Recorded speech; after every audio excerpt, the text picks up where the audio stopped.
We are very happy with the outcome of our tournament in California. I think it showed that we can compete with the best teams in the region, and I think it gave us some confidence going into the Great Northwest Athletic Conference season, and sets us up well. Hopefully we can defend another GNAC championship. 10-1 last season through 11 games. 11-0 last season through 11 games. 10-1 now. It's almost like you guys have missed a beat. Is there a chance this year's team is better than last year's team? You know, I don't. That's hard to tell. It's hard to say. Defensively, I think we've done some great things this year already. We have some returners. You know, Leah Swiss sitting here beside me. She, I think, has improved from last year. Our libero from last year, Kyla, I think has gotten better.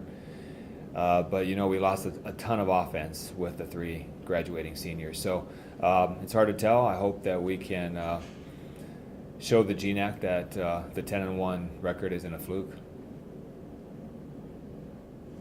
How do you mesh so many youngins with veterans? You know, we're 7-7, so it worked out pretty well. We always pair each other up, you know, at practice, and we're half and half. So I don't know. I think these guys have done a great job. It's kind of up to our returners to do that job, not the coaches, and they've done a great job. What was that experience like out there in California? You know, some teams you don't really play against, you know, showcase tournament. What was the experience like? It was fun. It was all business. You know, we didn't do much of anything fun. We watched a lot of volleyball, so we prepared for each team by watching the team that we were going to play next in their prior match, and so I think we prepared very well. And I think the girls took it very seriously. So we were all taking notes, and they did a good job getting ready for each match as they came. So Leah, you guys have quite a few games under your belt. You know, you're done feeling it out. You know the strengths and weaknesses of the team. You know, what's your outlook? What's your feeling towards starting GNAC play? I have a lot of confidence for this team. I mean, we've played 11 games so far, which is a lot for preseason. So we know the feel of the team, like you said, our strengths and weaknesses. So we know what to work on in practice. But I know that if we lose the first 2 sets, we can come back and win in 5. I know we can win a game in 3. We can win a game in 4. We've done everything in just 11 games. So I'm very confident going into GNAC.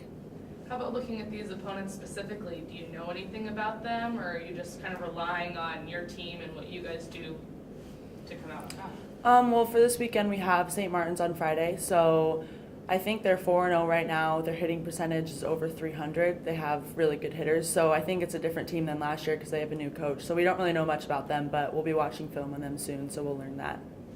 In terms of momentum, how does the team, you know, keep it going? 9 in a row. I'm sure you guys want to have another 9 in a row. How do you make that a reality? Working in practice. So every day we go into practice trying to get better. Our quote is practice without improvement is meaningless. So we say that every practice. So we just go in, work hard, and hopefully that will transfer to the games. In terms of communication, I know before the season that was something Coach kind of stressed upon. You know, 11 games in, do you feel like communication is just as good as it's going to be, or can it be better than where it is now? It definitely can be better. I think we've picked up on our communication throughout these 11 games, but we're definitely not there yet, so I think we can get better at that. Some coaches like to, whatever the sport, let the teams police themselves, if you will, whether it's positive or negative. A lot of positive going on. Have you taken that role as far as bringing up some of these younger ones and showing them the ropes and showing them what it's like to prepare every day to be a college student athlete? Yeah, definitely. It's a mixture of what the coaches tell us and what the returners are like telling the newcomers too. So they know our system now. We're a month into the season, so they know what our coaches expect and they know what our captains expect. So we just communicate with them, and it's like they're not even really newcomers anymore. Everyone's just a big part of the team. He doesn't have to listen to this, but do the upperclassmen appreciate that when the coach shows that kind of confidence in the group and says, go ahead and do what you need to do? You've been around a while now. I've never really thought of it like that. It's nice because our 2 captains are seniors, so they've been around for a long time. So our coaches have a lot of trust in them and trust that we'll take care of everything off the court, and when we get on the court, we'll just listen to our coaches.